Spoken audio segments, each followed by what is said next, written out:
अनि तिमी मुला अनि उहाँदेखि यहाँ भेट्न आएको ठुलो सम्झ्यौ कि तिमी फलफुल चाहियो अरे कस्तो मुला दुखाने कुरा गर्छ तिमी यार यस्तो घाममा यार त घाम पानी के नभने भेट्न आएको मुला त फलफुल ल्याउ छुट्टै कुरो हुँदैन त भने के फलफुल कस्तो तिमी यस्तै कुरा गर्छ मलाई लाग्छ गर्छ कसम गइदिन्छ म घर फेरि अहिले यस्तो नि साथीहरू मान्छेलाई के भयो लामो जस्तो गइदिन्छ म त उहाँबाट भेट्न आएको दिमाग छैन अलिकति बिरामी मान्छेले के ल्याउनु पर्छ के ल्याउनु पर्दैन भन्छ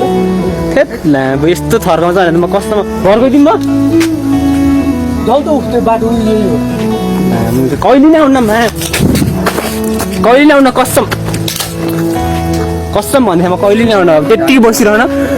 झन् टाउको फुट्यो यस्तो साथीको नाममा यस्तो कलङ्क हारे त लामो जस्तो म कसम थाहा पायो भने म कसम आउँथिनँ कि यस्तो मुला गुखानी मुला ओ बाटो कता यता के त यता ओ गाडी छ नि त हेर त पसिना यस्तो भएर आएको झन् फलफुल छैन यताउति ठिकै छ अब के भन्नु अब साथी भनेर भेट्न आयो साथी भनेर माया गरेर यस्तै हुन्छ यार सबै पैसाकै नाममा हो कि सबै पैसाले बिकाउने म त चित्त पनि कस्तो दुखेर आउँछ यार हुने भए नि अब बिरामी मान्छेलाई मारेर आइदिन्थेँ म त यार हुने भए कस्तो म त कहिले पनि फर्केर नै आउँदिनँ यहाँ त यस्तो अलिकति सम्मान साथी भेट्न आयो सम्मान उल्टी उसले खाजा पकाएर खुवाउनु पर्ने त हामीले बिचरा विनोद बिरामी छ बिचरा विनोद बिरामी भएर एकचोटि भेट्न जानुपर्छ भने भेट्न गएको फलफुल चाहियो अरे यस्तो रिस उठ्दैन नि यार आम्मा फलफुल चाहियो त घर जा अरे मलाई त सिधै कामै छैन यस्तो साथी कसम भने कामै छैन कि